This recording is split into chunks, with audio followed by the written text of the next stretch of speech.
Pour son retour à la musique, après quelques années de silence, Stacie Orrico a choisi de revenir aux sources, soul, jazz et gospel. L'occasion de discuter avec elle de ce qui l'a marqué et de ce qui la motive aujourd'hui.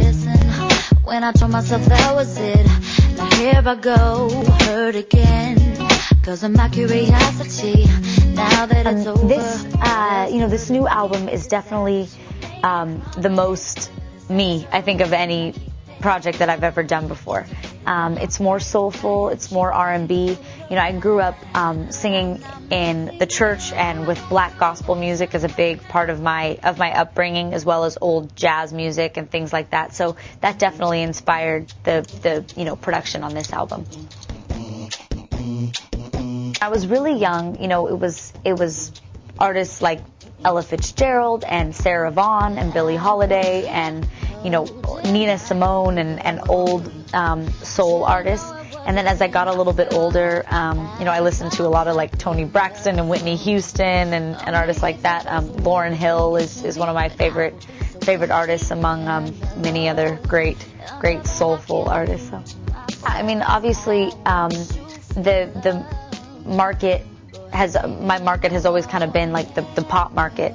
So it's still a pop album in the sense that where we're marketing is pop market. But if it spreads outside of that, that's great.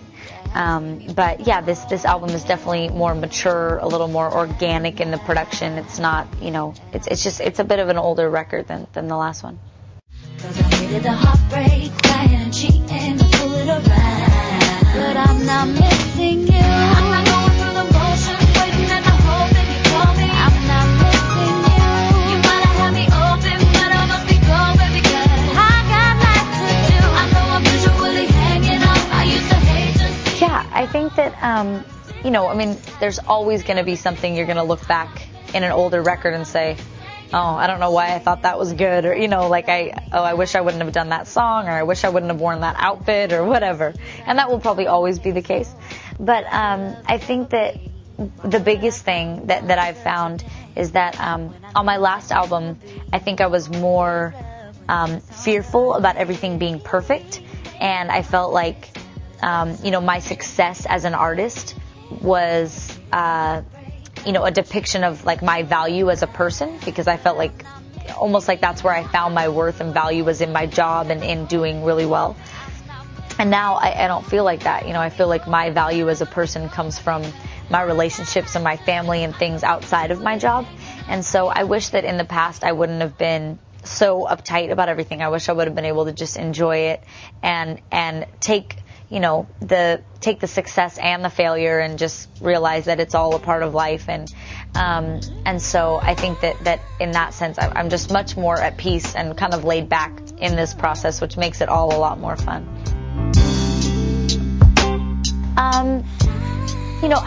I think it would be silly to say that there's never any pressure. I think that even just being a girl living today, there's always pressure, even outside of the media, to be beautiful or to be skinny or to be sexy or, any of those things. And I think that pressure, is definitely something that exists. But I think that I've tried to learn how to put it aside by just remembering to value the things that are truly important. And, at the end of the day, there's always going to be somebody prettier than you. There's always going to be somebody skinnier. There's always going to be somebody who sells more records than you, who has a hotter boyfriend than you. There always is.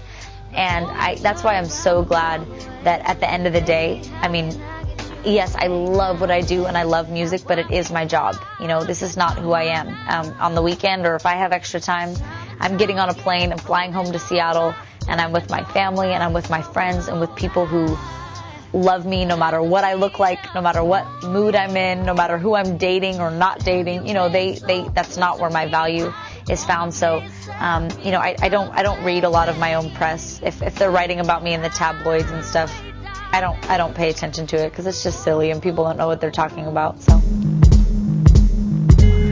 Music is just so much fun. It's so beautiful, and it's an expression of life and pain and growth and experience, and it shouldn't be it shouldn't be something to be stressed out over. Music is like the most free form of communication. It should feel like that. And I feel like I'm just now, over the last couple years beginning to learn how free music, really is and how enjoyable it should be. And so I'm just enjoying it.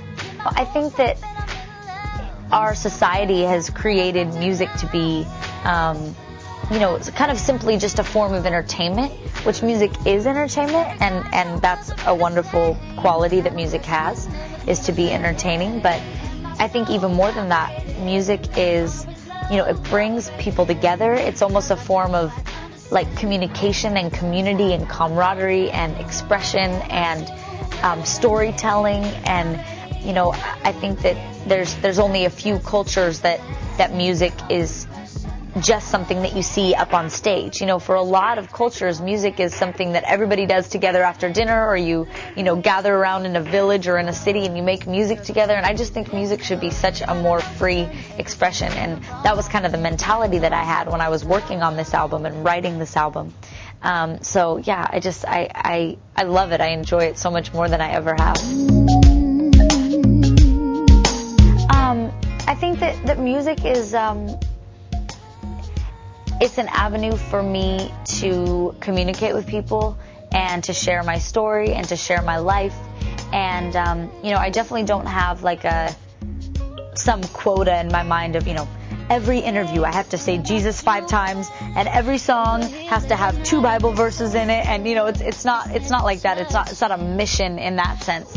But I do feel like being an artist and making music is more for me than just about, singing nice songs. I definitely hope that my music inspires people. I hope that it challenges them to, live their lives better and to the fullest. I hope that it, challenges people. I hope that it causes them to, think about their lives and what they want to be and who they want to do life with. And so I hope that my music is definitely a tool in that sense. Beyond just, easy listening. But part of my artistry always has been me just kind of being honest and vulnerable about my own life and my own stories. And I definitely don't have it all figured out yet. So, as I get older, I'll hope to share any wisdom that I learn along the way, but I'm definitely still learning too. So my music is by no means, I never want it to be like some tool to like judge or anything like that. So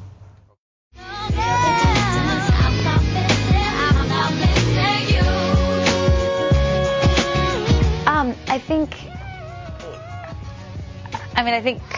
convert sounds like such a harsh word. I think that if people were to ask me about my faith and my Christianity, and it's a huge part of my life.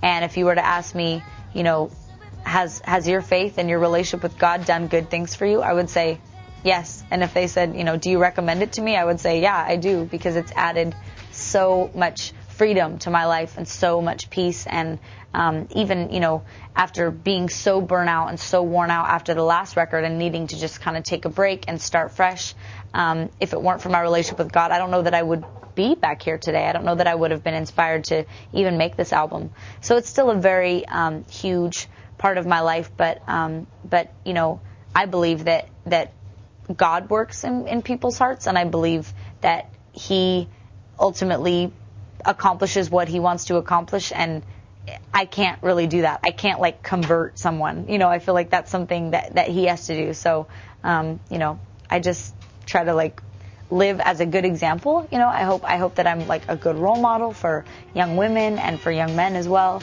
I hope that I can help raise the standard for good music and quality of life. And I hope to do all of that. I would love to be able to, just travel around and whether it's singing my music together or not my music at all, singing somebody else's music. Or I think there's something that is one of the most beautiful parts of life, I think, is found in like music and dancing. And, you go and you travel to places where the children are starving, they have nothing to eat. And they live in little shacks and they have nothing, and yet they're still out in the streets dancing and singing together and still finding joy, because I feel like there's, you know, joys in life that nobody can pay for, you know, that you can't buy, you can't put a price tag on, because it's free. You know, joy and laughter and all of that is just free. And so I would love to, really experience music with people and not just perform it for them. I think that the biggest thing I could say is, you know, 3 years ago when I left the industry for a little while, I was burnt out, I was tired, I was confused about like my life and who I wanted to be. Had some growing pains, you know. I was going through some like really difficult times, just like personally and emotionally, and with my family. We were just going through a lot, and I was really unhappy, you know. And I hit this point where I was like, oh my gosh, am I ever gonna feel like really, really happy again? I almost felt like kind of depressed, you know. And I think that the reason even this album, Beautiful Awakening, was just the story of going through that hard time and kind of hitting the bottom, but then slowly, you know, rising up again and being able to look back on that time and say, okay, yeah, that was hard and there were some difficult things, but I'm so glad that I went through that, because it strengthened me and it taught me things and it grew me into, you have to go through those difficult, you know, growing pains to be able to develop as a person. And so especially for young people and for my peers who are watching this, just to be able to speak some hope, to say, you know, everybody's going to hit hard seasons in your life, and I'm going to hit another one. But, you know, for every valley, there's another mountaintop, and those seasons change. And, you know, whatever difficult time you might be in right now, like, it won't last forever. It will, you know, change into a beautiful time of life. And so that would be, you know, my you know, little piece of experience that I feel like I've gone through in the last couple of years. I know I'm usually hanging out. I used to